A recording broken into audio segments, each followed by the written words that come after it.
मित्रों, सभी साथियों को नमस्कार।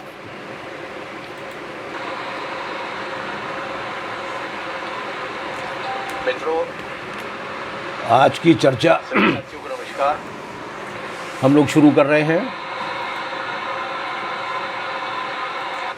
और जैसा कि हमारे साथियों ने बताया है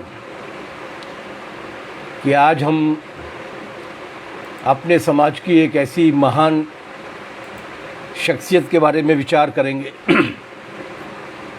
उनके अलग अलग आयामों पर चर्चा करेंगे। जो आयाम जिस कालखंड में वो हुए थे, उस कालखंड में तो महत्वपूर्ण थे ही, लेकिन आज के कालखंड में भी,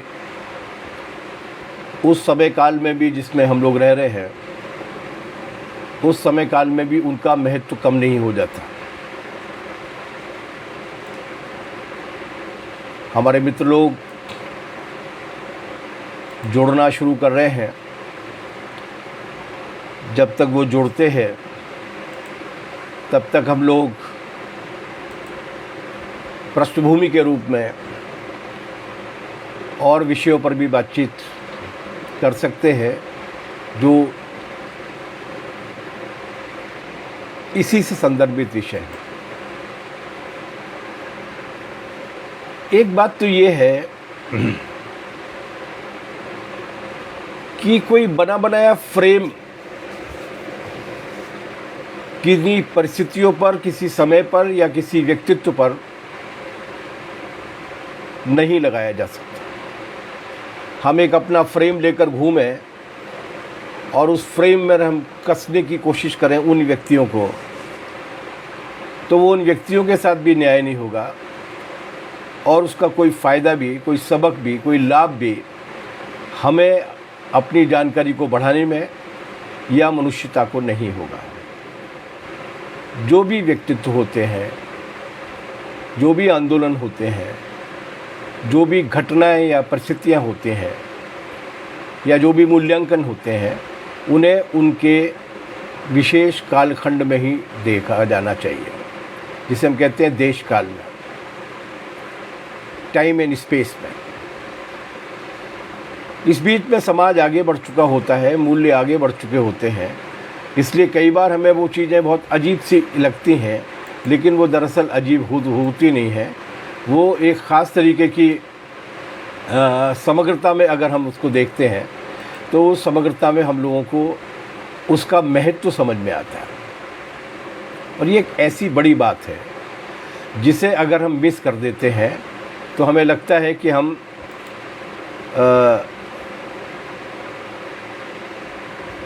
वहाँ तक नहीं पहुँच पाएंगे जहाँ तक हम लोग पहुँचना चाहते हैं।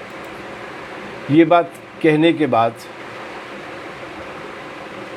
मैं कुछ थोड़ी सी ये विसंगति को ठीक कर लूँ, फिर बताता हूँ आपको।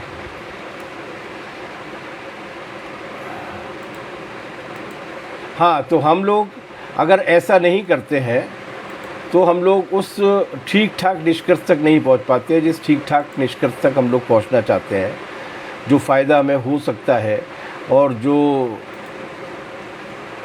मानवता उनके अनुभव से जो लाभ उठा सकती है। इसलिए सबसे महत्वपूर्ण होता है उस विशेष कालखंड के बारे में समझना, जिस विशेष कालखंड में उनके अनुभव से वो घटना घटी हुई होती है। यही स्थिति स्वामी विवेकानंद के बारे में भी है, यही स्थिति और भी लोगों के बारे में। इस देश में स्वामी विवेकानंद अकेले नहीं हुए, और भी महत्वपूर्ण शख्सियतें हुई हैं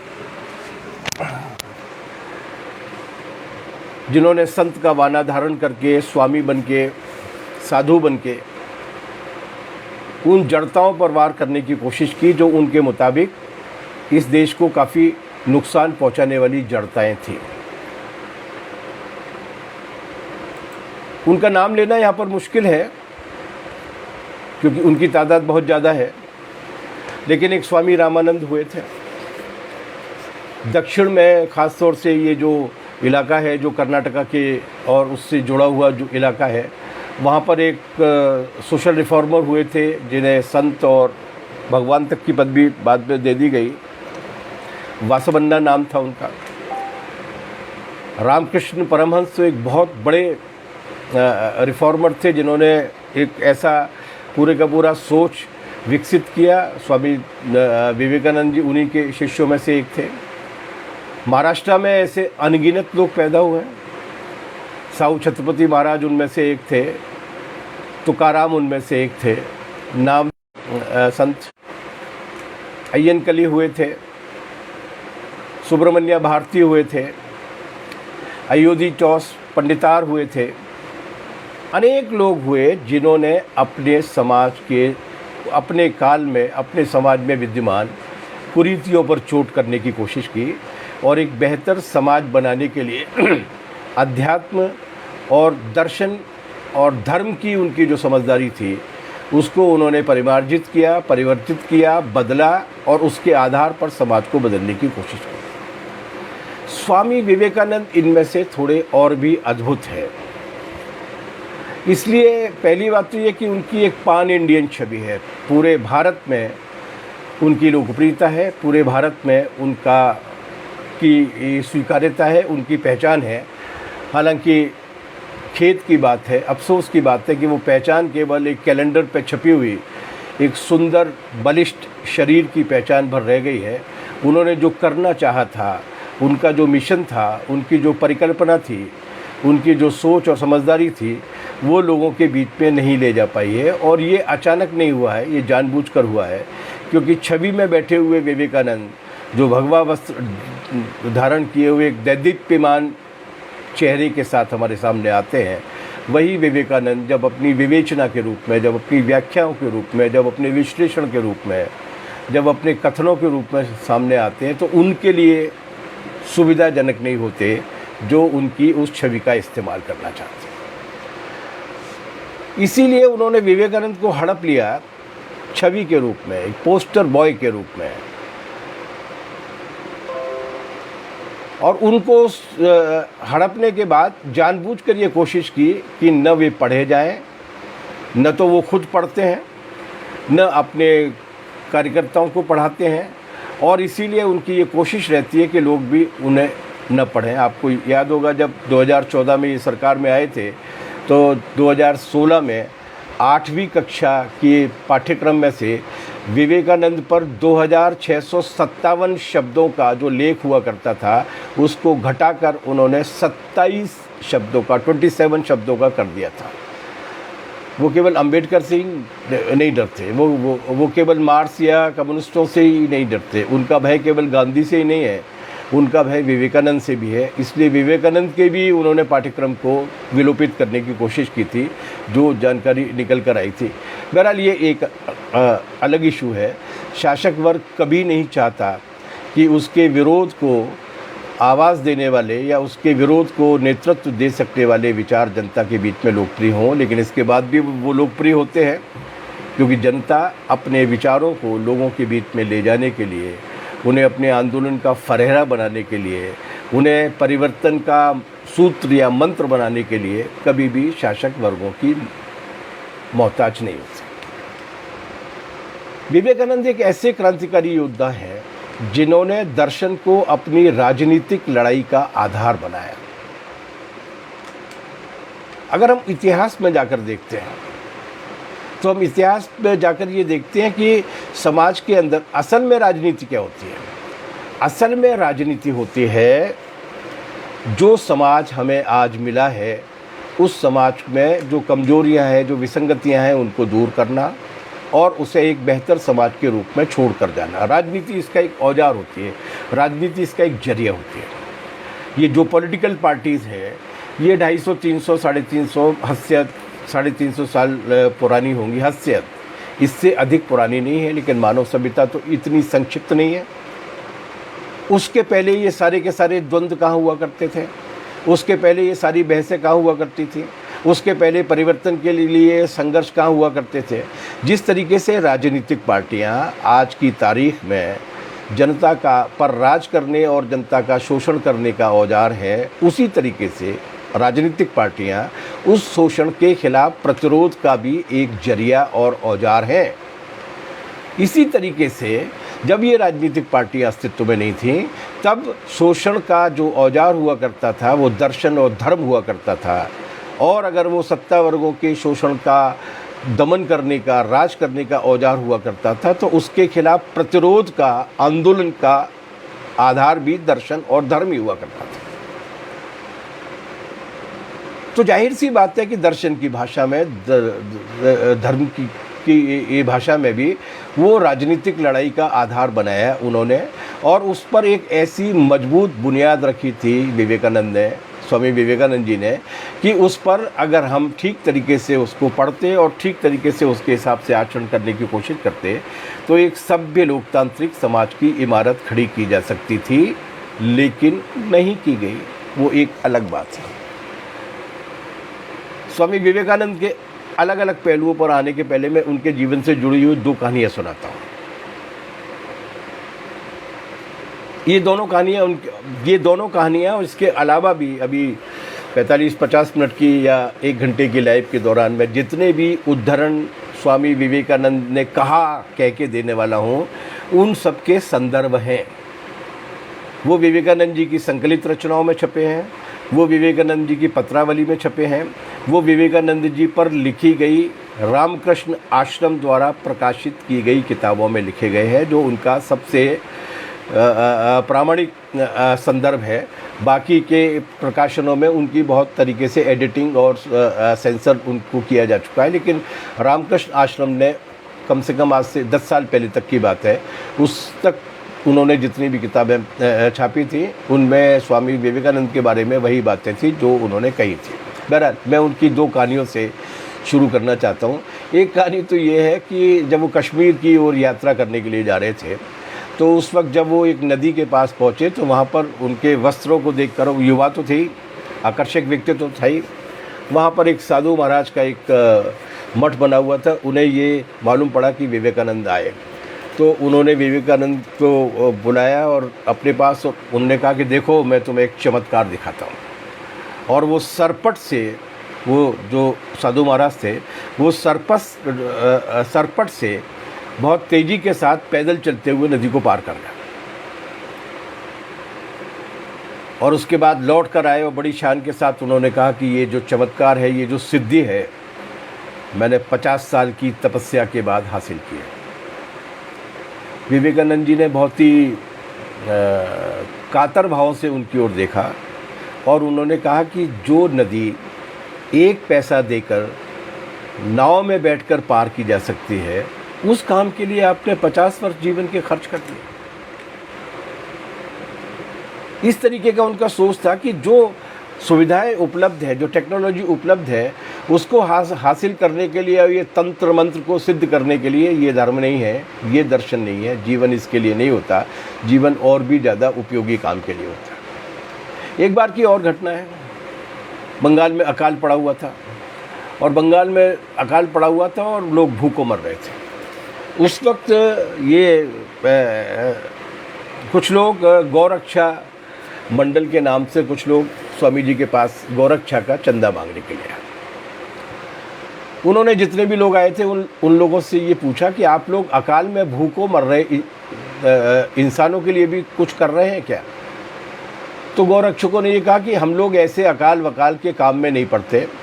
हमारा ये जो गौरक्षा मंडल है वो गौ माता का रक्षण करने के उद्देश्य से स्थापित हुआ है। और उसके बाद उन्होंने ये कहा कि ये जो अकाल में लोग मर रहे हैं, ये इनके पिछले जन्म के कर्म के फल हैं, उन्हें भुगतना पड़ेगा। हम क्या कर सकते हैं? हमारा काम तो गौ माता की रक्षा करना है। इस पर विवेकानंद ने उनसे कहा कि आप मुझे कर्मवाद पढ़ाने की कोशिश कर रहे हैं, तो सुनिए, मरते हुए आदमी को मुट्ठी भर अनाज देने के बजाय पशु पक्षियों के प्राण बचाने के लिए कई बोरे अन्न बांटने के लिए जो आगे आते हैं, उनके प्रति मेरे मन में जरा भी सहानुभूति नहीं है। आदमी अपने कर्म से मरता है, ऐसा कहकर यदि हाथ खड़े कर दिए जाए तो दुनिया में प्रयत्न और कोशिश का कोई मतलब नहीं रहेगा। और फिर गायों को बचाने के लिए आपके इन प्रयासों का क्या मतलब है? अगर अकाल में मरने वाला मनुष्य अपने पूर्व जन्म के कुकर्मों के कारण मर रहा है तो अपने पूर्व जन्म के कुकर्मों के कारण ही इन्हें मनुष्य के बजाय गाय का जन्म प्राप्त हुआ है। अपने कर्मों के फल के कारण ही वे कसाईयों के हाथ में पड़ती हैं और काटी जाती हैं। उनके लिए मेहनत करने का क्या मतलब? और ऐसा कहकर उन्होंने हाथ जोड़कर उन गौरक्षा मंडल के लोगों को बता दिया। लेकिन एक सेंटेंस और अच्छा था, और बोले नहीं, गाय हमारी माता है। विवेकानंद ने मुस्कुराते हुए कहा कि वो तो आपके आचरण को देख के ही लग रहा है कि आप किसी मनुष्य की संतान नहीं है, गाय ही आपकी माता होगी। ऐसे थे विवेकानंद, इतने शार्प, और आज की भाषा में अगर कहा जाए तो इतने मुखर तरीके से अपनी बात को कहने वाले। वो केवल धर्म या दर्शन के व्यक्ति नहीं थे, उनकी तमाम सारी रचनाएं ऐसी हैं जो कला की, आर्ट की आलोचनात्मक समीक्षा से जुड़ी हुई है। कभी वे मानव शास्त्र का अध्ययन करते हैं, कभी समाज विज्ञानी की भूमिका में दिखाई देते हैं, कई बार वो संस्कृति के, कल्चर के विशेषज्ञ और विश्लेषक और सुधारक के रूप में प्रस्तुत होते हैं। उनकी महानता इस बात में है कि वे ऐसे उदार हिंदू संत थे जो भारतीय समाज के मूलगामी सामाजिक रूपांतरण के लिए कटिबद्ध थे। वो जो हजारों वर्षों से निरंतर ऐसा का ऐसा चला आया है, उसको ऐसा का ऐसा नहीं बना रहना चाहिए, उसको बदला जाना चाहिए। इसलिए उनके समग्र योगदान के बारे में चर्चा करने के लिए तो एक लाइव काफ़ी नहीं है, लेकिन फिर भी हम थोड़ा बहुत उनके अलग अलग आयामों को छूने की कोशिश करेंगे। गुजरात के हमारे मित्रों ने हमसे ये कहा है कि विवेकानंद जी पर इस तरीके के जो लाइव्स होते हैं उनको एक छोटी सी पुस्तिका के रूप में कर दिया जाए। अभी हम लोगों ने, ये जो गुजरात एसएफआई के साथियों ने इस लाइव के लिए जब हमें न्योता भेजा था, तो उसके बाद हमने ये तय किया है कि उस किताब को आने वाले एक सप्ताह में हम पूरा कर देंगे। और 2 जुलाई को विवेकानंद जी की जो पुण्यतिथि पड़ेगी, उस 2 जुलाई को हम ये चाहेंगे कि वो पुस्तक तीनों भाषाओं में जारी हो जाए। सुथार साहब पूछ रहे हैं किसी पुस्तक का नाम बताइए, तो वो पुस्तकें उन पर बहुत सारी हैं, लेकिन फ़िलहाल तो हम जो पुस्तक लिख रहे हैं उसी पर ध्यान दीजिएगा, क्योंकि हम उसको समग्र रूप में कवर करने की कोशिश कर रहे हैं। पहले एक व्यक्ति के रूप में विवेकानंद क्या थे? कमाल के बहुमुखी व्यक्तित्व थे। भारतीय धर्म और दर्शन के प्रकांड विद्वान थे। मैं अभी आपको बताऊंगा कि वेदों पर किस तरीके से प्रश्न उठाए उन्होंने। बहुभाषी थे, अनेक भाषाएं बोलना जानते थे और हर नई भाषा को सीखने के लिए तत्पर रहते थे। गजब के यायावर थे, घुमक्कड़ थे, मजाकिया बहुत थे, जैसा कि मैंने आपसे अभी उनके गौरक्षकों के साथ जो संवाद बताया। और किशोरावस्था के जो विवेकानंद है वो नास्तिक थे, साधु, और उन्होंने खुद अपनी किताब में कई जगह पर इस बात का जिक्र किया है कि जब उनके गांव में या उनके बस्ती में कोई भी साधु आता था तो हर साधु और सन्यासी को पकड़कर वो उससे ये पूछा करते थे, तुमने ईश्वर को देखा है क्या? और ईश्वर को देखने की इसी प्रश्नाकुलता ने उन्हें महान और मौलिक बनाया। उन्होंने सवाल उठाए और केवल 39 वर्ष की आयु में वो चले गए थे। उनके सवालों का और उनकी सक्रियता की विविधता इतनी अधिक थी कि उस 39 वर्षों में भी वो गजब की छाप छोड़ कर गए। धार्मिक विचारक और सुधारक विवेकानंद, जिन्होंने हिंदू धर्म का प्रचार किया, उन्होंने उसकी विकृतियों को भी पहचाना। धार्मिक संकीर्णता और जातिवाद पर जितना निर्मम हमला स्वामी विवेकानंद ने किया है, उतना निर्मम हमला करने का साहस बहुत सारे प्रतिबद्ध नास्तिक भी नहीं उठा पाते हैं। विवेकानंद संकीर्ण हिंदूवाद को भारतीय सभ्यता का सबसे प्रमुख अवरोध और विलोम मानते थे। उन्होंने लिखा, पृथ्वी पर ऐसा कोई धर्म नहीं है जो हिंदू धर्म के समान इतने उच्च स्तर से मानवता के गौरव का उपदेश करता हो, ऐसा कोई धर्म नहीं है। और उसी सेंटेंस में, उसी वाक्य में वो आगे कहते हैं, और पृथ्वी पर कोई ऐसा धर्म नहीं है जो हिंदू धर्म के समान गरीबों और नीच जाति वालों का गला इतनी क्रूरता के साथ घोंटता हो। ये विवेकानंद साहित्य भाग 1 पृष्ठ 403 पर। शिकागो में भी जो 1.5 पेज का भाषण उन्होंने दिया था, उसका भी एक बहुत महत्वपूर्ण कालजयी हिस्सा है। कालजयी इस मामले में कि जब तक उस विकृति से काबू नहीं पा लिया जाता, तब तक हम ये नहीं मानेंगे कि वो समस्या जो है वो निबट गई। क्या बोलते हैं वो शिकागो में, जिस भाषण के बारे में बहुत चर्चा होती है कि दुनिया भर में उन्होंने झंडे गाड़ दिए, क्या बोलते हैं? उन्होंने कहा था कि सांप्रदायिकता, हठ धर्मिता और उसकी विवत्स वंशधर धर्मांधता इस सुंदर पृथ्वी पर बहुत समय तक राज कर चुकी है। ये पृथ्वी को हिंसा से भरती रही है, उसको बार बार मानवता के रक्त से निराती रही है, सभ्यताओं को ध्वस्त करती रही है। इसने पूरे के पूरे देशों को निराशा के गर्त में डाला है। ये नहीं होते तो मानव समाज आज की अवस्था से कहीं ज़्यादा उन्नत अवस्था में पहुंच गया होता।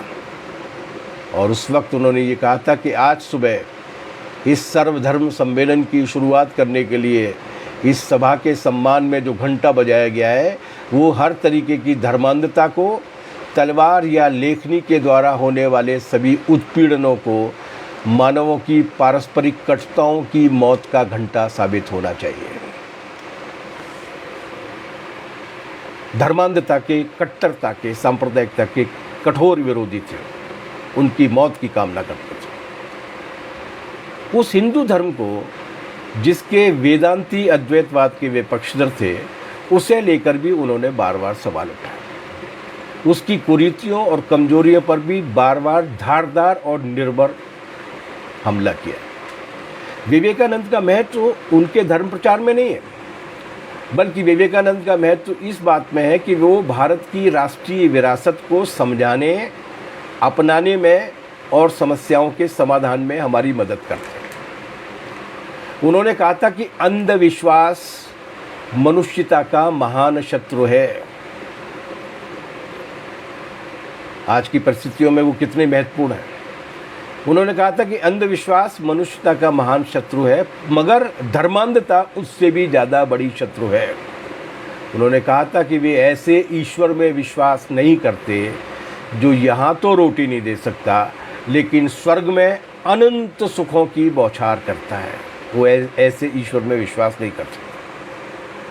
उन्होंने कहा था कि समस्त मानव जाति की कल्याण के लिए कार्य करते रहो।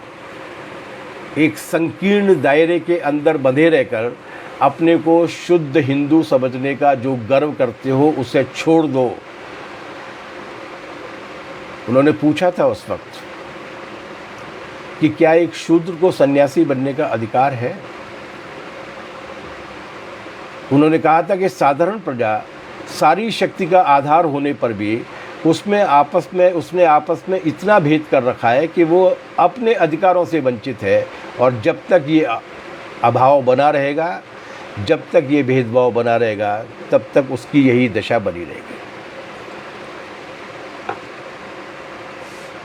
एक नए नज़रिए से धर्म, समाज और दर्शन को देखने वाले संत। हम उनके 4 महत्वपूर्ण और सामयिक आयामों को देख लेते हैं। धर्मांतरण, धर्म, राष्ट्र, जाति और स्त्री का सवाल। किसी भी व्यक्ति की प्रगतिशीलता की जो पहचान होती है, वो इन सारे मुद्दों से तय होती है कि उनकी विचार में, उनकी विचार श्रृंखला में स्त्री की हालत क्या है। भारतीय परिप्रेक्ष्य में अगर कहा जाए तो उसकी समझदारी में जाति का प्रश्न किस तरीके से है। और आजकल जो सबसे बड़ी बात कही जा रही है कि धर्मांतरण होना नहीं चाहिए, होना चाहिए, धर्म आधारित राष्ट्र बनना चाहिए, उस पर विवेकानंद क्या कहते हैं?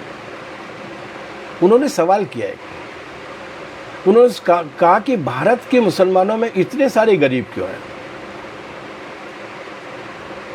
भारत के गरीबों में इतने मुसलमान क्यों? इन्होंने तो राज किया।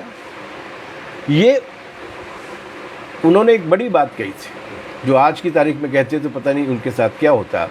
उन्होंने कहा था कि भारत में मुस्लिम विजय ने उत्पीड़ित गरीब मनुष्यों को आज़ादी का जायका दिया था, इसीलिए इस देश की आबादी का 5वां हिस्सा मुसलमान हो गया।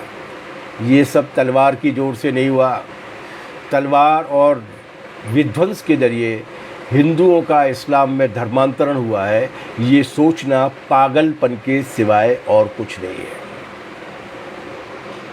वे गरीब लोग जमींदारों और पुरोहितों के शिकंजे से आज़ाद होना चाहते थे, और इसका उदाहरण उन्होंने दिया दक्षिण का और अपने बंगाल का।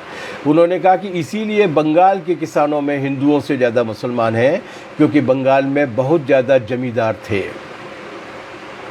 उन्होंने कहा कि त्रावणकोर में जहाँ पुरोहितों के अत्याचार भारतवर्ष में सबसे अधिक होते हैं, जहाँ एक एक अंगुल ज़मीन के मालिक ब्राह्मण हैं, वहाँ लगभग 1/4 जनसंख्या ईसाई हो गई।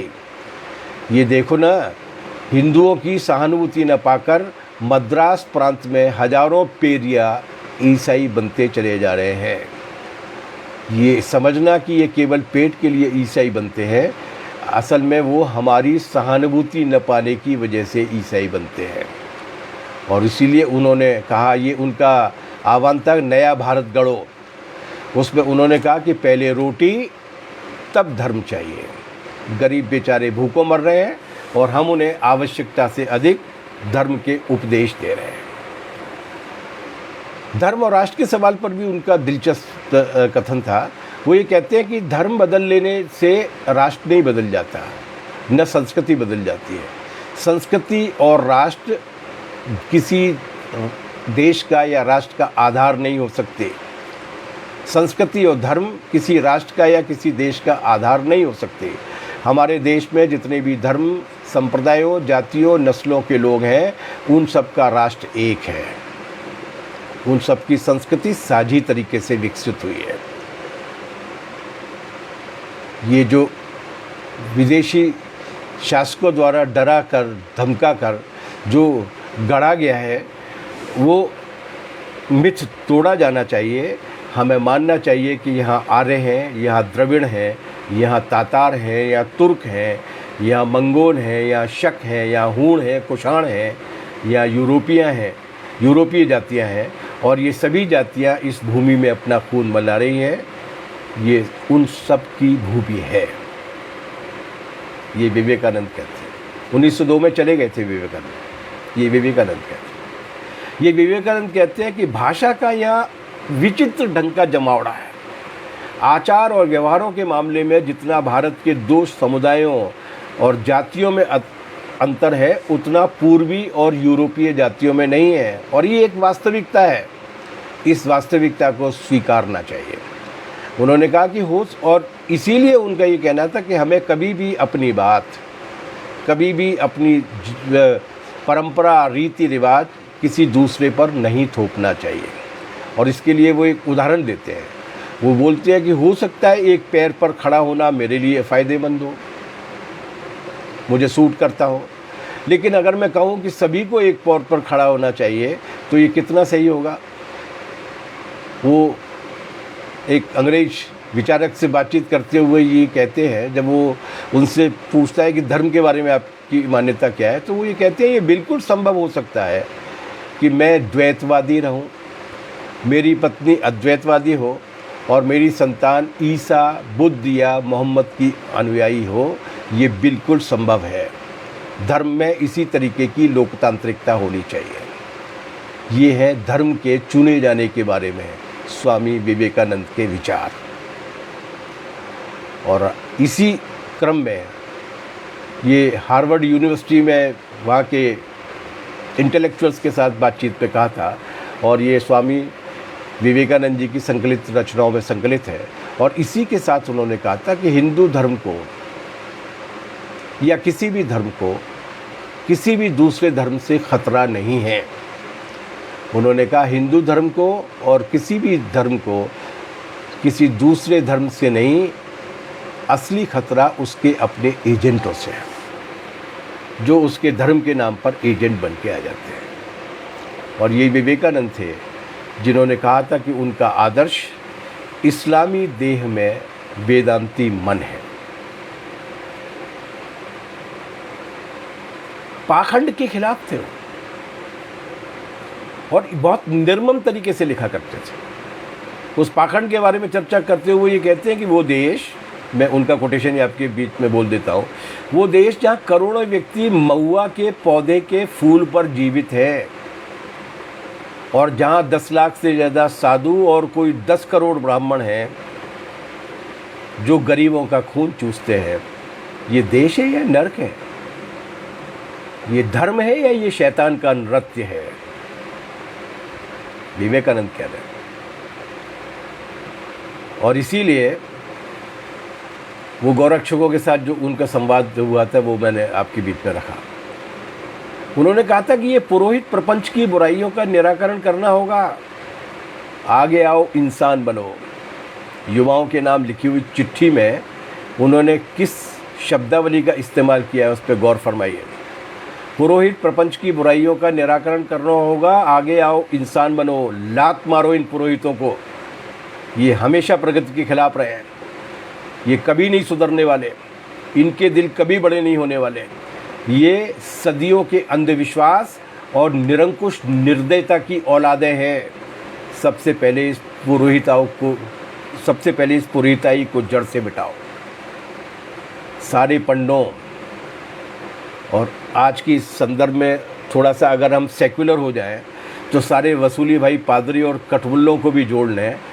विवेकानंद कहते हैं इन सारे पंडों को, इन सारे धर्म के ठेकेदारों को 1 साल के लिए बैल की जगह हल में जोत देने से मानवता का अधिक कल्याण होगा।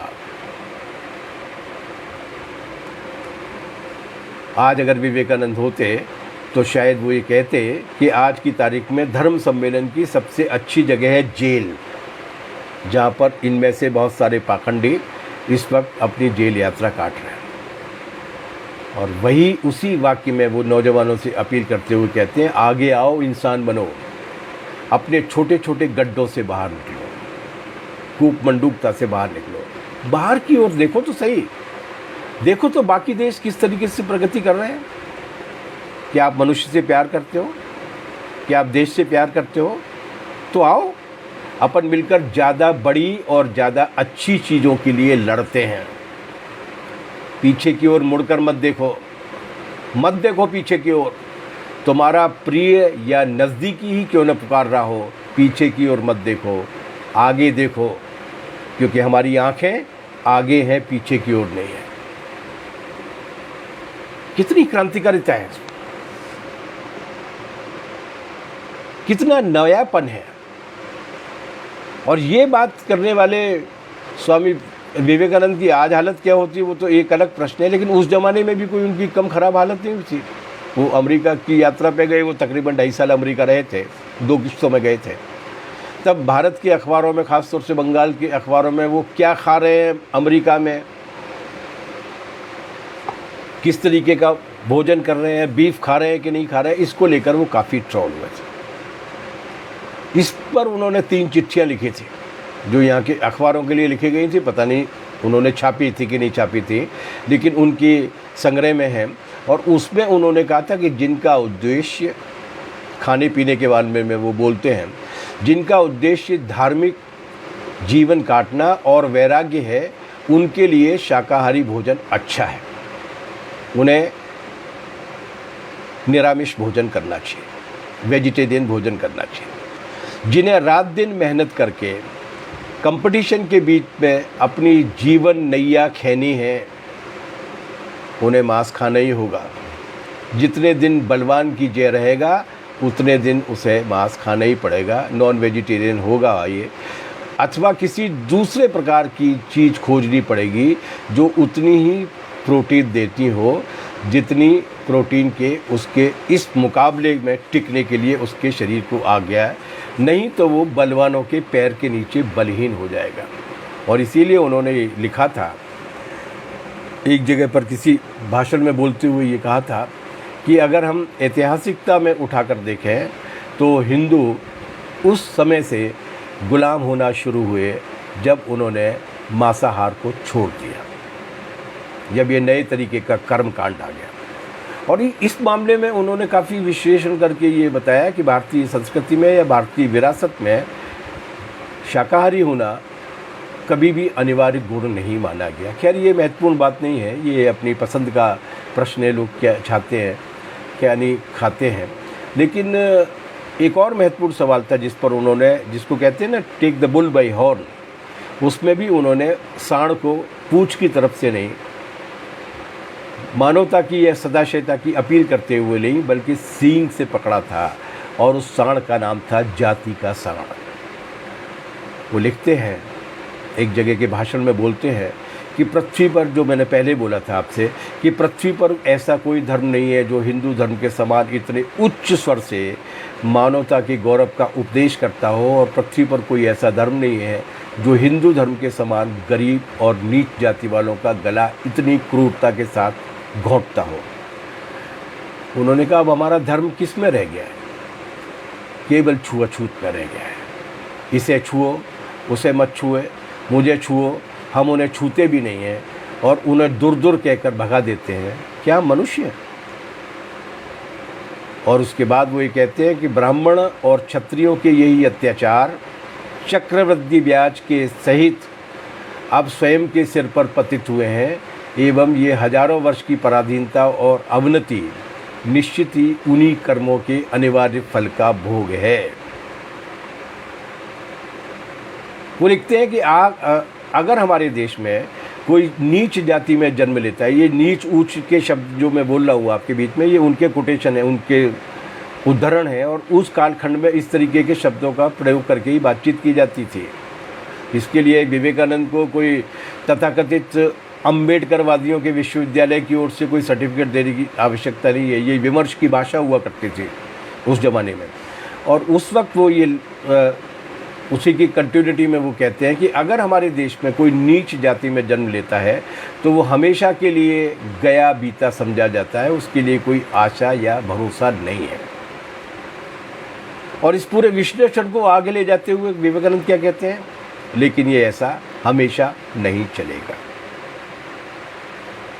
ये बिल्कुल वही बात है जो उनसे तकरीबन 1,500-2,000 साल पहले महाभारत के शांति पर्व में द्रौपदी के साथ संवाद में भीष्म पितामह कहते हैं, लेकिन उसे वर्णाश्रम की भाषा में नए तरीके से रखते हैं विवेकानंद, जिसे वर्ग संघर्ष की भाषा में बहुत ही वैज्ञानिक तरीके से रखा था कार्ल मार्क्स और फ्रेडरिक एंगल्स ने। क्या कहते हैं विवेकानंद? वो कहते हैं कि एक ऐसा समय आएगा जब शूद्रत्व सहित शूद्रों का प्राधान्य होगा। मतलब आजकल जिस प्रकार शूद्र जाति वैश्यत्व अथवा क्षत्रियत्व का लाभ देकर अपना बल दिखा रही है, उस प्रकार नहीं, बल्कि अपने शूद्रोचित धर्म कर्म सहित वो समाज में आधिपत्य प्राप्त करेगी। पश्चिमी जगत में इसकी लालिमा दिखने भी लगी है। वहाँ पर इस तरीके के परिवर्तन की श्रृंखला शुरू हो भी चुकी है। सोशलिज्म, अनार्किज्म, निहिलिज्म वगैरह वगैरह, ये सारे के सारे विचार पैदा होने लगे हैं। ये संप्रदाय इस विप्लव को, इस क्रांति को आगे ले जाने वाली, आगे चलाने वाली धाराएं हैं। वो ये कहते हैं कि ये जो किसान, मजदूर, मोची, मेहतर वगैरह हैं, इनकी जो मेहनत करने की क्षमता है, इनकी जो समाज की बेहतरी के लिए जो योगदान है, वो तुम में से कईयों से कहीं ज़्यादा अधिक है। ये लोग चिरकाल से चुपचाप काम करते आए, देश का धन धान्य पैदा करते रहे, देश की संपत्ति पैदा करते रहे, पर उन्होंने अपने मुंह से कभी शिकायत नहीं की। माना कि उन्होंने तुम लोगों की तरह किताबें नहीं पढ़ी। विवेकानंद कहते हैं तुम्हारी तरह कोट कमीज पहनकर सभ्य नहीं बना, सभ्य बनना उन्होंने नहीं सीखा। मगर इससे क्या होता है? वास्तव में यही राष्ट्र है, यही राष्ट्र की रीढ़ है। यदि ये निम्न श्रेणियों के लोग अपना काम करना बंद कर देंगे तो तुम लोगों को अन्न और वस्त्र मिलना कठिन हो जाएगा। कलकत्ते में यदि मेहतर लोग एक दिन के लिए काम बंद कर देते हैं तो हाय तौबा मच जाती है। यदि 3 दिन के लिए वो काम बंद कर देंगे तो शहर में संक्रामक रोग से शहर बर्बाद होता है। मजदूरों के काम बंद करने पर तुम्हें अन्न वस्त्र नहीं मिल सकता। इन्हें ही तुम लोग नीच समझ रहे हो और अपने को शिक्षित मानकर अभिमान कर रहे हो। इससे ज़्यादा निर्मम बर्बर सोच और कोई नहीं हो सकता।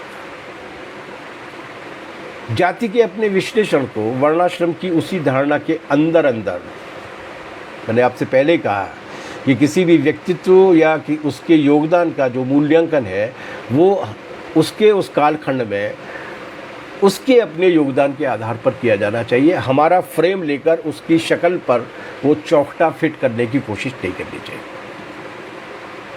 वो कहते हैं कि ब्राह्मणों ने तो धर्मशास्त्र पर एकाधिकार जमाया और जितने भी नियम कानून बनाए, ये चीज़ होनी चाहिए, ये चीज़ नहीं होनी चाहिए, विधि और निषेधों को अपने ही हाथ में रखा और भारत की दूसरी जातियों को नीच कहकर उनके मन में विश्वास जमा दिया कि वो वास्तव में नीच है। यदि किसी व्यक्ति को वो बोलते हैं, यदि किसी व्यक्ति को खाते, सोते, उठते, बैठते हर समय कोई कहता रहेगा तू नीच है, तू नीच है, तू नीच है, तो कुछ समय के पश्चात उसके मन में भी ये धारणा बन जाएगी कि मैं वास्तविक रूप से नीच हूँ। विवेकानंद कहते हैं इसे सम्मोहित करना, हिप्नोटाइज करना कहते हैं, जो हिप्नोटाइज करने का काम सदियों तक ब्राह्मणों ने इस देश के बाकी के समुदायों के साथ किया। कितनी आगे बढ़ी बात है। और इसी आगे बढ़ी हुई बात के आधार पर वो एक जगह पर कहते हैं, जिसके बारे में खैर अपन लोग आगे जब समाजवाद पे बातचीत करेंगे तो आगे आएंगे। उसके बाद एक और महत्वपूर्ण सवाल है, किसी भी समाज की प्रगति का पैमाना ये है कि उस समाज में स्त्री की हैसियत क्या है।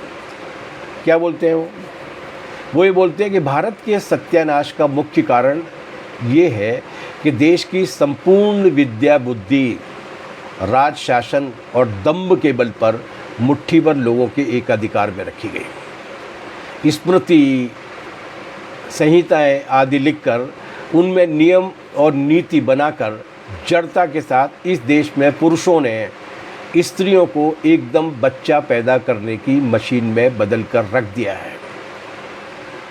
अपने देश की 10 वर्ष की उम्र में भी बच्चों को जन्म देने वाली बालिकाएं हैं। हे प्रभु, मैं अब समझ रहा हूँ कि हे भाई, यत्र नार्यस्त पूज्यन्ते तत्र रमते देवता, ये वृद्ध मनु ने जो कहा है, दरअसल हम पापी हैं। स्त्रियों को नरक का द्वार, घृणित कीड़ा इत्यादि कहकर मनु की बात को हम लगभग पूरी तरीके से मानते हैं। हम अधःपतित लोग हैं। और उस वक्त भावुक होकर वो ये कहते हैं, बाप रे बाप, कैसा आकाश पाताल का अंतर है। जहाँ जैसा उचित हो ईश्वर वहाँ वैसा कर्म फल का प्रावधान करते हैं, ईशोपनिषद में कहा गया। लेकिन क्या प्रभु झूठी गप से भूल जाते हैं? प्रभु ने कहा है कि त्वम स्त्री त्वम पुमानसी त्वम कुमारा उतवा कुमारी, तुम्हारी स्त्री हो और तुम ही पुरुष, तुम ही कुंवारे हो और तुम ही कुंवारी। ये श्वेताश्वतर उपनिषद में कहा गया। उसी में कहा गया कि दून परसर चंडाल केनेशा निर्मिता नारी मोहिनी। किसने इस मोहिनी नारी को बनाया जो हमारे जीवन को ठगने की कोशिश करती है? उन्होंने इस नारी प्रश्न को, बाल विवाह को और नारी की भोग्या के रूप में जो समाज में स्थिति बना दी गई है और जिसे धर्म का बाना पहनाने की कोशिश की है, उस पर भी उन्होंने सीधा हमला किया है। क्रांतिकारी विवेकानंद भी बहुत आगे बढ़ी हुई चीज़ है। मार्क्स ने, जैसा कि मैंने शुरू में आपसे कहा कि पॉलिटिकल फॉर्मेशन, पॉलिटिकल पार्टीज की संरचनाएं आधुनिक हैं, जन संगठनों की संरचनाएं आधुनिक हैं। ये अपनी राजनीति को, अपनी राजनीतिक विचारधारा को आगे ले जाने के ये नए औजार हैं। उसके पहले का औजार सारी बहसें, शोषण भी होता था तो धर्म और दर्शन की भाषा में होता था, उसका विरोध और प्रतिरोध भी होता था तो वो भी धर्म दर्शन की भाषा में होता था। विवेकानंद उसी भाषा में लड़ाई लड़ते हैं और वो ये कहते हैं कि 50 बरस तक सारे देवताओं को उठाकर ताक पे रख दो, सिर्फ दरिद्र नारायण की पूजा करो। और वो केवल पूजा तक ही सीमित नहीं रहते, वो ये कहते हैं कि समाज में दो तरीके के वर्ग हैं, एक धनी है, दूसरा गरीब है। उन्होंने कहा कि गरीब और ज़्यादा गरीब हो रहे हैं, अमीर और ज़्यादा अमीर हो रहे हैं। और उन्होंने कहा कि एक भारत के लिए एकमात्र आशा सिर्फ गरीब जनता है। क्यों? क्योंकि ऊंचे वर्गों के लोग शारीरिक और नैतिक दृष्टि से मरे हुए लोग हैं। और इसीलिए जब वो विदेश जा रहे थे तो उनकी विदेश यात्रा के लिए उस वक्त के तमाम सारे राजाओं ने और तमाम सारे अंबानी और अडानियों ने, उस वक्त के अडानी और अंबानियों ने उनके लिए सहायता की पेशकश की थी। उस वक्त विदेश जाना मतलब हवाई जहाज़ से तो वो नहीं गए थे, पानी के जहाज़ से गए थे, लेकिन उस यात्रा में काफ़ी खर्च होता था और वहाँ रुकने पर भी काफ़ी खर्च होना था। हालांकि उसके बारे में भी बड़ी रोचक चीज़ है कि विवेकानंद ने किस तरीके से विदेश में अपने जीवन को काटा था। शुरुआती दिनों में तो उन्हें काफ़ी दैहिक समस्या भी हुई थी, लेकिन वो हमारा विषय नहीं है। लेकिन जब वो विदेश जा रहे थे तो उस ज़माने के तमाम सारे रईसों ने और राजा रजवाड़ों ने उनको पैसा देने की, धन देने की पेशकश की थी। उन्होंने कहा था कि मैं भारत की निर्धन जनता का प्रतिनिधि बनकर जा रहा हूँ, इसलिए उन्हीं से और केवल मध्यम वर्ग के लोगों से ही मदद लूँगा। और ये बात कहते हुए जब उनके पास वो राशि पर्याप्त इकट्ठा हो गई थी, उसके बाद जाते वक्त उन्होंने कहा था कि भारत के हमेशा के पैरों तले कुचले हुए मेहनतकशों, तुम लोगों को मैं प्रणाम करता हूँ। इन लोगों ने सैकड़ों हजारों साल तक निर्मम अत्याचार सहन किया है और उसके बाद पाई है अपूर्व सहिष्णुता, सनातन दुख उठाया है जिससे पाई है अटल जीवनी शक्ति। ये लोग मुट्ठी भर सत्तू खाकर दुनिया को उलट सकते हैं अगर वो बात उनकी समझ में आ जाए। उन्होंने कहा कि ये रक्त बीज के प्राणों से युक्त है और इसीलिए विवेकानंद ये मानते थे कि नए भारत की संस्कृति सर्वहारा संस्कृति होगी। वो समाजवाद की जो भारत में जो एक प्रचलित धारणाएं रही है कम्युनिस्टों को छोड़कर बाकी की, उससे आगे बढ़े हुए व्यक्ति थे और वो ये मानते थे कि भारत की नई संस्कृति, नया भारत जो होगा वो सर्वहारा संस्कृति का भारत होगा। और इसे वर्णाश्रम के मुहावरे में रखते हुए उन्होंने कहा कि पहले ब्राह्मणों का राज आया, उसके बाद क्षत्रियों का राज आया, आजकल दुनिया में पूंजीवाद चल रहा है, वैश्यों का राज चल रहा है। वो दिन दूर नहीं है जब शूद्रों का, मेहनत करने वालों का राज आएगा। और ये केवल भारत में नहीं होगा, ये हर एक देश में होगा जहाँ वे लोग जो सदियों से उत्पीड़ित किए गए हैं, वो मेहनत करने वाले लोग जो भारतीय समाज में शूद्र कहे गए हैं, वो समाज में, हर समाज में अपनी पूरी श्रेष्ठता को हासिल करेंगे। ये कम्युनिस्ट घोषणा पत्र नहीं है, ये स्वामी विवेकानंद का भाषण है। और इसी बात को आगे बढ़ाते हुए ये कहते हैं कि मैं हैरत में हूँ। आप देखिए 1902 में वो चले गए और जो मैं बोलने वाला हूँ वो इस तरीके, वो उस जो मैं बोलने वाला हूँ वो उसमें किस तरीके की भविष्यवाणी कर रहे हैं। और वो ये कहते हैं कि मैं हैरत में हूँ कि ये मेहनत कशों का पहला राज्य, जिसे उन्होंने शूद्र राज्य कहा, कहाँ पर स्थापित होगा। और उसके बाद वो ये कहते हैं कि मेरा पक्का विश्वास है कि ये रूस या चीन में होगा। इन दोनों देशों में बड़ी संख्या में पीड़ित और दलित और दमित लोग हैं, इन दोनों ही देशों में। और क्या संयोग की बात है कि विवेकानंद 1902 में गए और 1917 में सोवियत संघ में मजदूर वर्ग ने क्रांति करके अपना राज स्थापित कर लिया है। विवेकानंद 1902 में जाने के 4-5 साल पहले इस बात को कह रहे थे कि ये मेहनत कशों का राज या तो रूस में पहले आएगा या चीन में पहले आएगा। क्रांति हुई और पहली बार मजदूर का राज है, उसके बाद चीन में भी क्रांति हुई। वो केवल भावनात्मक तरीके से नहीं सोचते थे, समाजवाद के प्रति उनकी आस्था अगाध थी। वो जो स्टेटस को है, यथास्थितिवाद है कि जो जैसा है वैसा ही चलेगा, चलता आया है वर्षों से, हजारों वर्षों से चलता आया है, हम नहीं बदले, हम नहीं सुधरेंगे। वो उसके खिलाफ थे और उस यथास्थितिवाद की वो गहरी शत्रु थे। और वो आज़ादी, हर तरीके की आज़ादी के पक्के समर्थक थे। खान पान की आज़ादी, रहने सहने की आज़ादी, पहनने की आज़ादी, जीवन शैली की आज़ादी, सभी आयामों में उनका जो दृष्टिकोण था, हर डायमेंशन में वो प्रोग्रेसिव था। निजी जीवन में भी उन्होंने इसी प्रगतिकामिता को, इसी प्रोग्रेसिविटी को अपने जीवन में अमल में लाया। उनका मानना था कि सामाजिक अत्याचार और पुरोहितवाद का खात्मा होना चाहिए।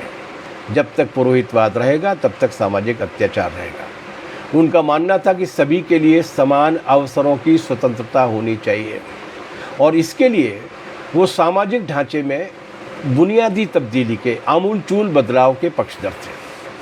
किस तरीके का पक्षधर? जब वो अमेरिका की दूसरी यात्रा से लौट के आए तो अमेरिका की उस दूसरी यात्रा में उन्होंने अमेरिकी समाज की भयानक असमानता को देखा। वहाँ का अनुभव हो सकता है कि उनको बहुत ज़्यादा दर्दनाक रहा होगा और उसी के आधार पर वो समाजवाद के मुख्य हामी बने होंगे और इसीलिए उन्होंने अनेक बार, कई बार समाजवाद कायम करने की पैरवी की। वे इकलौते ऐसे लोकप्रिय हिंदू संत हैं जिन्होंने समाजवाद की बात ही नहीं की, बल्कि समाजवाद क्यों ज़रूरी है, इस देश की संस्कृति, इस देश की विरासत और मनुष्यता को बेहतर तरीके से आगे बढ़ाने के लिए उसके संबंध में उन्होंने तर्क भी दिए। उन्होंने कहा कि समाज में दो ही वर्ग हैं, गरीब और अमीर। गरीब और गरीब हो रहे हैं, अमीर और अमीर हो रहे हैं। इसलिए इसका मतलब ये है कि आने वाले दिनों में इस जड़ता को अगर तोड़ना है तो ये जो ऊंचे वर्गों के लोग हैं, जो शारीरिक और नैतिक दृष्टि से पूरी तरीके से मृत हो चुके हैं, मर चुके हैं, पतित हो चुके हैं, उनकी जगह पर हमें एक उन मेहनत कशों को योगदान देना होगा जिनकी मेहनत से अन्न पैदा होता है, जिनकी मेहनत से निर्माण होता है, जिनकी मेहनत से कपड़े पैदा होते हैं, जिनकी मेहनत से सभ्यता आगे बढ़ती है। और इसीलिए ये बात उन्होंने कही थी कि हमें आने वाले दिनों में मेहनत कशों के, शूद्रों के राज को लाना चाहिए। मैं ये तीसरी बार कह रहा हूँ इस बात को, लेकिन इस बात को दोहराने की बहुत आवश्यकता है कि चीज़ों को यांत्रिक तरीके से नहीं देखना चाहिए। इतिहास और ऐतिहासिक व्यक्तित्वों को किसी खांचे में बांध कर देखना अनहिस्टोरिकल है, अनैतिहासिक है। व्यक्तियों और उनके योगदान को उनके समय काल की संलग्नता के साथ ही देखा जा सकता है। विवेकानंद मार्क्सवादी नहीं है। समाजवाद की उनकी बात समय के उसी दायरे में रखकर समझी जानी चाहिए। शूद्रों के राज की उनकी अवधारणा को अगर हम भावुक होकर और कुछ ज़्यादा ही आतुर होकर या उत्सुक होकर अगर मार्क्स के द्वंद्वात्मक भौतिकवाद के साथ या सर्वहाराओं के राज की उनकी सवाल को अगर हम सर्वहारा क्रांति के साथ जोड़कर देखेंगे, गड़बड़ करेंगे तो वो ठीक नहीं होगा। लेकिन उनका जो समाज सुधार का जो क्रांतिकारी पहलू है, जो रेडिकल एस्पेक्ट है, उसमें अगर ज़रूरी सावधानी के साथ आधुनिक सामाजिक क्रांतिकारी परिप्रेक्ष्य में हम उसको जोड़कर समझें तो शूद्रों के जागरण और शूद्रत्व की वर्गीय भावना के उभार की उनकी बातें बहुत सामयिक हैं, बहुत महत्वपूर्ण हो जाती हैं। सांप्रदायिकता के राष्ट्रीय एकता विरोधी, मानवता विरोधी उफान में प्रतिकार का एक बड़ा आइकन है विवेकानंद। और उनको अगर हम एक सामाजिक कुरीति और जाति श्रेष्ठता और वर्णाश्रम के प्रति उनकी जो हिकारत थी और जिसे वो भारत की प्रगति के अवरुद्ध किए जाने का मुख्य कारण मानते थे, अगर उसके साथ भी हम जोड़ देते हैं तो एक रेवोल्यूशनरी मूवमेंट के एक बहुत बड़े आइकन के रूप में, बहुत बड़े प्रतीक के रूप में विवेकानंद आ सकते हैं। आप देखिए ना,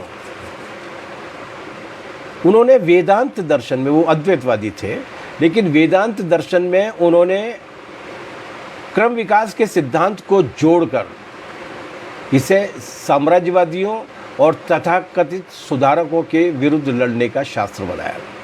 उन्होंने दर्शन और धर्म के ज्ञान कांड को कर्म कांड से अलग किया। और उनकी अगर जनरलाइज करने के लिए, क्योंकि ऐसा नहीं है कि कोई उदाहरण देना कोई ज़रूरी हो, लेकिन अगर उदाहरण देने के लिए अगर कहा जाए तो उनकी भूमिका वही है जो एक ज़माने में जर्मनी के दर्शन में हीगेल की भूमिका रही थी। विवेकानंद कहते थे, जो मार्क्स ने भी कहा, छिलके के साथ गूदे को मत फेंको। इसीलिए उन्होंने धर्म के ज्ञान कांड को धर्म के कर्म कांड से अलग रखा और अद्वैत वेदांतवाद में भी, वेदांती अद्वैतवाद में भी उन्होंने उसको क्रमवाद के साथ जोड़ने की कोशिश की। उन्होंने क्या कहा? वो कहते हैं, वैसे वो अद्वैतवादी हैं, लेकिन वो ये कहते हैं कि मेरे हिसाब से बाहरी जगत की सत्ता हमारे मन के विचार के बाहर भी है, उसका एक अस्तित्व है। वो पहले व्यक्ति थे भारतीय दार्शनिक परंपरा में जिन्होंने क्रमिक विकास का सिद्धांत भारतीय दर्शन पर लागू किया, और ये उन्होंने तब किया जब उन्होंने अद्वैत को मानने के बाद किया। और उन्होंने कहा, एक तरीके से पदार्थ ही है, इसके सिवाय कुछ नहीं है, तक की बात कहने तक वो पहुंच गए थे। ये कपिल नाम के जो हमारे यहाँ के एक दार्शनिक हुए हैं जिन्होंने सांख्य दर्शन दिया था, उनके काफ़ी नज़दीक की बात है। ये एक ऐसी बात है जिसके भौतिक अद्वैतवाद बनने की बहुत गुंजाइश है, एक तरीके से जिसके द्वंद्वात्मक भौतिकवाद के नज़दीक तक पहुंचने की बहुत सारी बात है।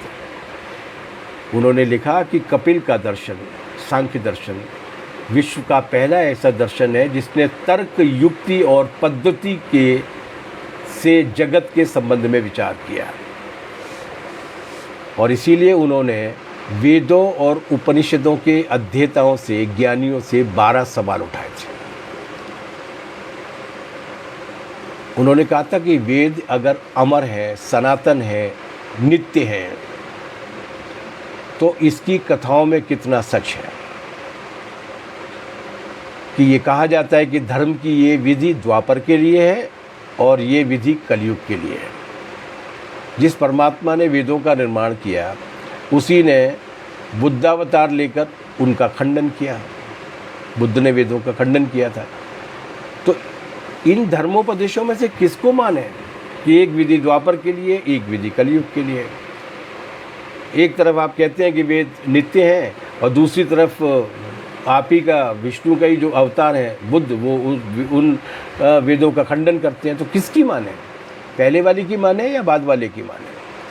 वो कहते हैं कि तंत्र कहते हैं, हमारे तंत्र शास्त्र में लिखा हुआ है कि कलयुग में वेद मंत्र का पाठ करना व्यर्थ है। अब भगवान शिव के किस आदेश का पालन किया जाए, ये तो बताओ। वो ये कहते हैं कि व्यास के वेदांत सूत्र में साफ साफ लिखा है कि वासुदेव, संकर्षादि चतुर्व्यूह उपासना ठीक नहीं है, और वही व्यास भागवत में उसी उपासना का गुणगान करते हैं। क्या व्यास पागल थे? विवेकानंद सवाल उठाते। उन्होंने कहा कि मनुष्य प्रकृति पर विजय प्राप्त करने के लिए उत्पन्न हुआ है, उसका दास बनने के लिए नहीं हुआ। हमारे साथी ने लिखा है कि कैमरे को सही कीजिए। पता नहीं, कैमरा वैमरा तो सही करना अपने को आता नहीं है, लेकिन जो है, तो कुल मिलाकर ये कि वो उस दार्शनिक धारा के बारे में भी प्रश्न उठा रहे हैं, जिस दार्शनिक धारा को लेकर उस ज़माने में वो खुद आगे बढ़ने की कोशिश करते थे। तो ये जो एक स्थिति है, उस स्थिति को समझने की आवश्यकता है, और उसी परिप्रेक्ष्य में विवेकानंद के, मैं ये तो नहीं कहूँगा कि पुनर्पाठ की आवश्यकता है, विवेकानंद के पाठ की आवश्यकता है, उनको पढ़े जाने की आवश्यकता है। विवेकानंद, अगर हम वर्गीय भाषा में कहें तो विवेकानंद उस वक्त के उभरते हुए बुर्जुआ वर्ग के सर्वश्रेष्ठ प्रवक्ता थे। उन्होंने अपनी विदेश यात्राओं के दौरान विज्ञान के उत्कृष्ट और बहुमूल्य तत्वों को आत्मसात किया था। उन्हें साम्राज्यवाद से नफरत थी, घृणा थी, और देश की उत्पीड़ित और शोषित जनता को उठाना और जगाना चाहते थे वो। यही वजह है कि उनका आध्यात्मिक अद्वैतवाद की चरम सीमा पर अतिक्रमण कर जाते हैं और उसके विराम चिन्हों को भी लांघकर आगे पहुंच जाते हैं। सैन फ्रांसिस्को में बोलते हैं विवेकानंद कि बाहरी और आंतरिक शक्तियाँ, बाहरी और आंतरिक प्रकृतियाँ, ये दो अलग अलग चीज़ें नहीं हैं, वे एक है। प्रकृति समस्त घटनाओं की समष्टि है, सारी घटनाओं का जोड़ है।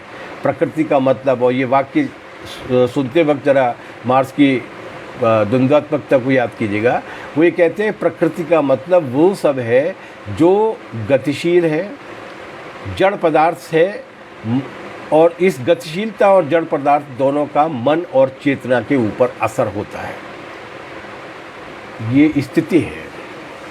और इन सभी चीज़ों की वजह से विवेकानंद जो है, 1 घंटे का समय हो गया है इसलिए मैं अपनी बात को अब समेटने की कोशिश करूँगा। इसीलिए विवेकानंद आज हमारे लिए बहुत महत्वपूर्ण है। वो अतीत को समझने के लिए, जैसे कि हम ये मानते हैं कि अतीत को समझना उसकी ऐतिहासिक भौतिकवादी व्याख्या करना ही मार्क्सवाद है, जिस तरीके से हम ये मानते हैं कि ऐतिहासिक भौतिकवाद शून्य से नहीं आता, जिस तरीके से हम ये मानते हैं कि वेद, उपनिषद, रामायण, महाभारत, कबीर, रैदास, शंकराचार्य, चारवाक, बृहस्पति, बुद्ध, विवेकानंद सब हमारे हैं, इनकी जो सकारात्मकता है उनको आगे बढ़ाना हमारा काम है, यही मार्क्सवाद है। संस्कृति विहीन सेना जड़ बुद्धि होती है, वो शत्रु को पराजित नहीं कर सकती, ये विवेकानंद ने कहा था। इसलिए आज के समय में सबसे अनिवार्य आवश्यकता ये है कि विवेकानंद को वापस लाया जाना चाहिए। आरएसएस ने सत्ता पर कब्जा किया है, उससे सत्ता छीनी जानी चाहिए अगर देश की मनुष्यता को बचाना है तो। जो कोरोना काल में आप लोग देख ही रहे हैं, आरएसएस ने बेहद बुरी तरीके से कॉरपोरेट के वर्चस्व को कायम किया है। उस कॉरपोरेट के वर्चस्व को पीछे धकेलना है तो आरएसएस से सत्ता के नियंत्रण को छीनना होगा। उसी तरीके से आरएसएस से उन तमाम सारे विद्वान, समाज सुधारकों और काफ़ी हद तक क्रांतिकारी विचार रखने वाले विचारकों, संतों और स्वामियों को भी छीनना पड़ेगा, जिन पर उसने कब्जा कर लिया है, लेकिन जिनके विचार के विरुद्ध वो काम कर रही है। और उनमें से एक विवेकानंद है। विवेकानंद को वापस लेना होगा, ठीक उसी तरह जिस तरीके से स्वामी सहजानंद सरस्वती ने खुद अपने जीवन को इस पूरी के पूरी सनातनी, कर्मकांडी और विभाजनकारी, शोषणकारी विचारधारा के खिलाफ संघर्ष के रूप में इस्तेमाल किया था और इस देश की अखिल भारतीय किसान सभा की स्थापना की थी। और इसीलिए विवेकानंद आज हमारे लिए बहुत समीचीन है। और उनके इस पूरी की पूरी बात का मैं अंत उनके भाषण की, जो शिकागो में उन्होंने जो ऐतिहासिक भाषण दिया था, उसकी पंक्तियों के साथ करना चाहता हूँ। यही आज का संदेश होना चाहिए जो विवेकानंद ने शिकागो में दिया था। और वो संदेश ये है कि सांप्रदायिकता, कट्टरता और इसके भयानक वंशजों ने, धर्मांधता ने, धार्मिक हट ने लंबे समय से इस खूबसूरत धरती को जकड़ कर रखा है, धरती को हिंसा से भर दिया है। कितनी ही बार ये धरती खून से लाल हो चुकी है। न जाने कितनी सभ्यताएं तबाह हुई हैं, कितने देश मिटा दिए गए हैं।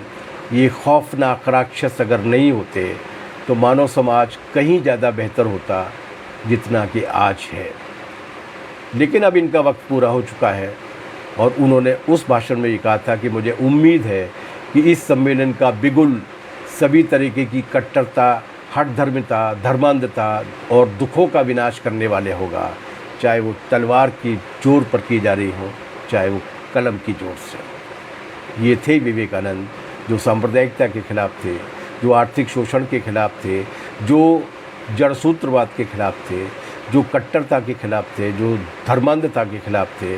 और जैसा कि मैंने शुरू में एक कहानी के साथ अपनी बात शुरू की थी, तो चूँकि 2 कहानियों के साथ मैंने बात शुरू की थी, इसलिए उनके जीवन की एक और कहानी के साथ मैं अपनी बात को समाप्त करूंगा, क्योंकि ये स्टूडेंट फेडरेशन ऑफ इंडिया है। और वो कहानी ये है कि वो नौजवानों के बीच में बैठे थे, वो उनका धर्म प्रवचन सुनने के लिए आए थे। उन्होंने उन नौजवानों से कहा था कि ये इस समय किसी धार्मिक प्रवचन को सुनने से ज़्यादा उपयोगी है तुम्हारे लिए फुटबॉल खेलना। जाओ फुटबॉल खेलो, शरीर को स्वस्थ रखो, अध्ययन करो, पढ़ो, और जब एक ख़ास आयु तक पहुंच जाओ उसके बाद धर्म के बारे में जानकारी लेना। ये विवेकानंद का ये संदेश student federation of India Gujarat के नाम है, और जो साथी सुन रहे हैं उनके नाम भी है। आपने मेरी बात को सुना, इसके लिए बहुत बहुत धन्यवाद, बहुत बहुत शुक्रिया। विवेकानंद हमारी धरोहर है। उन विवेकानंद को अपने कब्जे में लेने के लिए उनका पाठ कीजिए और उनकी इन सकारात्मक चीज़ों को लोगों के बीच में लोकप्रिय बनाइए। बहुत बहुत शुक्रिया। Thank you.